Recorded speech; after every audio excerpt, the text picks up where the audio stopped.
За хакеруудын заавал сурах ёстой хэл болох assembler хэлний цуврал эхэлж байна. Хичээл номер 1 системийн дуудалт хийх нь.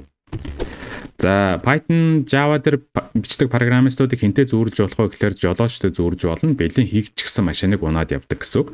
За assembler хэлний программистыг хинтээ зүүрлж болох вэ гэхээр машиныхаа эрэг боолт бүрийг нь угсарч чаддаг инженер хүнтэй зүүрлж болно.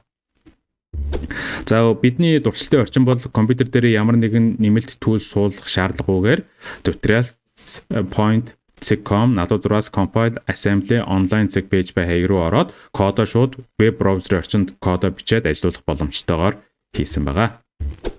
За бидний өнөөдрийн үзэх assembler хэлний код маань бол нийтдээ 16 мөр кодоос тогтж байгаа. За хамгийн ихэнд бол бид хэвлэж байгаа текстийнхаа тодорхойлж өгж байгаа мессеж гэдэг нэртэй declare byte гэдэг.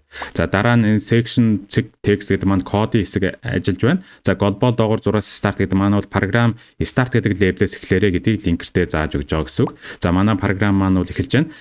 За move rags руу нэгийг хийж байна. Альва нэг системийн дуудалт хийх гэж байгаа бол ямар функц дуудах гэж байгаагаа тэр функцийн дугаарыг нь rags register хийдэг байна.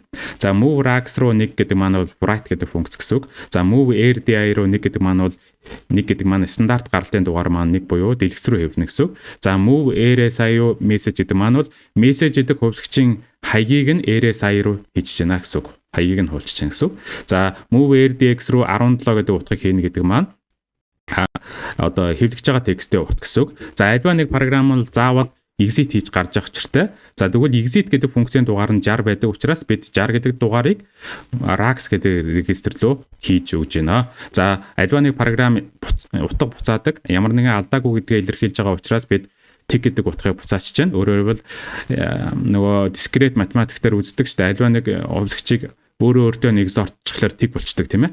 Тэгээд syscall хийгээд системийн дуудалтаа exit гэдэг функцаа дуудчихж байна гэсэн үг. За тэгээд регистрүүд маань SIP дотор байж байгаа бичил санахаа гэж ойлгож болно. За өмнөх кодын жишээн дээр бол бид дуудалтынхаа дугаар 1 гэдгийг rags регистр рүү хийсэн.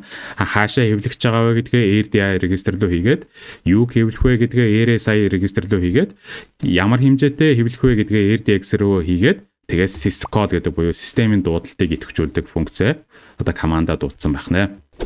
За үр дүнд нь манай програм маань бол хэлээд 64 bit SIP гэдгийг бол хэвлэж байна.